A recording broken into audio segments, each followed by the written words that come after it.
ಎಂಎಸ್ನವರು ಬಾಲ ಬಿಚ್ಚುವಂತ ಕೆಲಸ ಮಾಡ್ತಾ ಇದ್ದಾರೆ. ಆ ಎಲ್ಲ ನಾಯಕರನ್ನ ಬೆಳಗಾವಿಯಿಂದ ಗಡೀಪಾರು ಮಾಡಬೇಕು.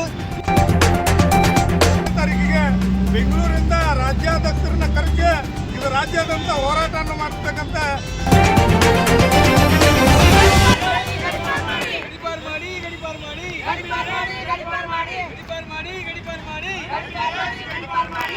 ಗುಂಡಾಗಳಿಗೆ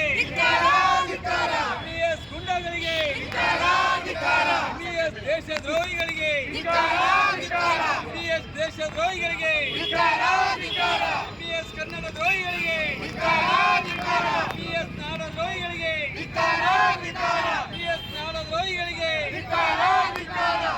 ನಾಡದ್ರೋಹಿಗಳಿಗೆ ಏಕೆ ಬೇಕು ಏಕೆ ಬೇಕು ಏಕೆ ಬೇಕು ಏಕೆ ಬೇಕು ಗಡೀಪಾರು ಮಾಡಿ ಎಂಎಸ್ನವರು ಬಾಲ ಬಿಚ್ಚುವಂತ ಕೆಲಸ ಮಾಡ್ತಾ ಇದ್ದಾರೆ. ಏಕೆಂದ್ರೆ ಸುಮಾರು ವರ್ಷಗಳಿಂದ ನಾವು ಹೋರಾಟ ಮಾಡ್ಕೊಂತಂದ್ರು ಕರ್ನಾಟಕ ಸರ್ಕಾರ ಕಣ್ಣು ಮುಚ್ಕೊಂಡು ಕೂತಿದೆ ಅಂತ ಕಾಣ್ತಾ ಇದೆ ನಮಗೆ. ಅಂದ್ರೆ 2023ರಲ್ಲಿ ಯಾವ ರೀತಿ ಅವ್ರನ್ನು ಮಾಮೇಳ ಮಾಡಕ್ಕೆ ಅವಕಾಶ ಕೊಟ್ಟಿಲ್ಲ, ಬ್ಯಾನ್ ಮಾಡಿದ್ರಲ್ಲ, ಅದೇ ರೀತಿ ಸರ್ಕಾರ ವಿರುದ್ಧವಾಗಿ ಇವರು ಮಾಮೇಳವನ್ನು ಮಾಡ್ತಾರಲ್ಲ, ಈ ವರ್ಷ ನಂತರ ಇವ್ರನ್ನು ಹೊರಗಡೆ ಹಾಕುವಂತ ಕೆಲಸ ಮಾಡಬೇಕು. ಕರ್ನಾಟಕ ರಕ್ಷಣಾ ವೇದಿಕೆ ಶಿವರಾಮೇಗೌಡ ಬಣ್ಣದಿಂದ ಖಂಡಿತವಾಗಿ ಇದನ್ನು ಹೋರಾಟ ನಡೀತಾ ಇದೆ. ಇವರು ಏನೋ ಒಂದು ವೇಳೆ ಅಲ್ಲೇ ಮಾಮೇಳವನ್ನು ಮಾಡುವಂತ ಕೆಲಸ ಮಾಡಿದ್ರೆ ಈಗ ಬರುವಂತ ಡಿಸೆಂಬರ್ 6ನೇ ತಾರೀಕಿಗೆ ಬೆಂಗಳೂರಿಂದ ರಾಜ್ಯಾಧ್ಯಕ್ಷರನ್ನ ಕರೆಸಿ ಇದು ರಾಜ್ಯಾದ್ಯಂತ ಹೋರಾಟವನ್ನು ಮಾಡಿಸ್ಬೇಕಂತ 6ನೇ ತಾರೀಕಿಗೆ ಬೆಳಿಗ್ಗೆ 12:15ಗೆ ನಾವು ಎಲ್ಲೇ ಇರುವಂತ ಅದು ಕಾರ್ಯಕ್ರಮ ಮಾಡ್ತಾ ಇದ್ದಾರಲ್ಲ, ಅಲ್ಲೇ ಹೋಗಿ ನಾವು ಮಚ್ಚಿ ಬಿಡುವಂತ ಕೆಲಸವನ್ನು ಮಾಡ್ತಾ ಇದ್ದೀವಿ.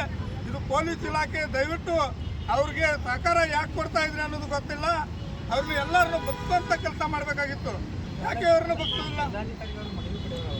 ಜಿಲ್ಲಾಧಿಕಾರಿಗಳಿಗೆ ಅವರು ಒಳಗಿಂದ ಒಳಗೆ ಬಂದು ಮನವಿಯನ್ನು ಕೊಡ್ತಾ ಇದ್ದಾರೆ. ನಮ್ಮ ಪೊಲೀಸ್ ಇಲಾಖೆಯವರು ಅವ್ರಿಗೆ ಯಾಕೆ ಅವಕಾಶವನ್ನು ಮಾಡಿಕೊಟ್ಟಿದ್ದಾರೆ? ರಾಜ್ಯೋತ್ಸವಕ್ಕೂ ಅನುಮತಿ ಕೊಡುದಿಲ್ಲ ಅಂತ ಹೇಳಿ ಜಿಲ್ಲಾಧಿಕಾರಿ ಅವರು ಬಹಳ ಪ್ರೀತಿ ಶಾಂತತೆಯಿಂದ ಹೇಳಿದ್ರು. ನಮಗೆ ಬಹಳ ಗೌರವ ಅಂತಿತ್ತು. ಪೊಲೀಸರು ಸೆಕ್ಯೂರಿಟಿ ಕೊಟ್ಟಿದ್ದಾರೆ ಅಂದ್ರೆ ಇವ್ರಿಗೆ ಕರ್ನಾಟಕ ಸರ್ಕಾರಕ್ಕೆ ಮೊದಲನೇದಾಗಿ ನಾಚಿಕೆ ಬರಬೇಕು. ಯಾಕೆ ಇವ್ರಿಗೆ ಪೊಲೀಸ್ ಸೆಕ್ಯೂರಿಟಿ ಕೊಟ್ಟಿದ್ದಾರೆ? ಪೊಲೀಸ್ ಸೆಕ್ಯೂರಿಟಿ ಕೊಟ್ಟು ಅವ್ರಿಗೆ ಯಾಕೆ ಕಾಯ್ಕೊಂತ ಕುಂತಿದ್ರು? ನಾವು ಹೋರಾಟ ಮಾಡಕ್ ಹೋದ್ರೆ ಅಂದ್ರೆ ನಮ್ಮನ್ನ ಅರೆಸ್ಟ್ ಮಾಡುವಂತ ಕೆಲಸ ಮಾಡ್ತೀವಿ. ಮೊದಲನೇದಾಗಿ ಅವ್ರನ್ನ ಅರೆಸ್ಟ್ ಮಾಡಿ ಅವ್ರನ್ನ ಒಳಗೆ ಹಾಕುವಂತ ಕೆಲಸ ಮಾಡಬೇಕು. ಅದನ್ನ ಬಿಟ್ಟು ಹೋರಾಟಗಾರರ ಮೇಲೆ ಅರೆಸ್ಟ್ ಮಾಡಿ ಅವ್ರನ್ನ ಒಳಗೆ ಹಾಕುವಂತ ಕೆಲಸ ಮಾಡ್ತಾ ಇದ್ರಿ. ಯಾಕೆ ನಿಮ್ಗೆ ಎಂಎಸ್ನವ್ರು ಬೇಕಾ? ನಿಮಗೆ ಇಲ್ಲೇ ಕೆಲಸ ಮಾಡಕ್ ಆಗಿರ್ಲಿಲ್ಲ ಅಂದ್ರೆ ನೀವು ಕರ್ನಾಟಕ ಬಿಟ್ಟು ಹೊರಗೆ ಹೋಗ್ಬಿಡಿ. ನಡೀತಾ ಇದೆ, ನಮಗೆ ನಾವೇ ಮಾಡ್ತೀವಿ. ಸರ್ಕಾರ ಒಂದ್ ವೇಳೆ ಏನಾದ್ರೂ ಅವ್ರಿಗೆ ಎಂಎಸ್ ಸಂಘಟನೆ ಅವ್ರನ್ನ ಬ್ಯಾನ್ ಮಾಡಿದ್ರೆ ನಾವು ಕರ್ನಾಟಕ ರಕ್ಷಣಾ ವೇದಿಕೆಯಿಂದ ಶಾಂತತೆಯಿಂದ ಇರ್ತೀವಿ.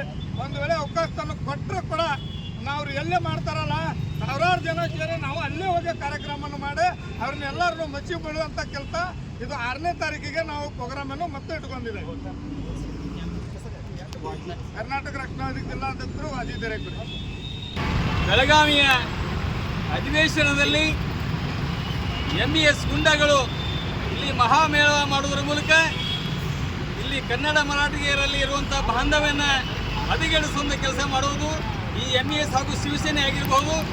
ಕೂಡಲೇ ರಾಜ್ಯ ಸರ್ಕಾರ ಇದು ಕೊನೆಯ ಬಾರಿಗೆ ನಾವು ಅವ್ರಿಗೆ ಹೇಳ್ತೇವೆ, ರಾಜ್ಯ ಸರ್ಕಾರಕ್ಕೆ ಇನ್ನು ಕೆಲವೇ ದಿನಗಳಲ್ಲಿ ಎಂಇಎಸ್ ಹಾಗೂ ಶಿವಸೇನೆ ಸಂಘಟನೆಗಳನ್ನು ಸಂಪೂರ್ಣವಾಗಿ ನಿಷೇಧಿಸಬೇಕು.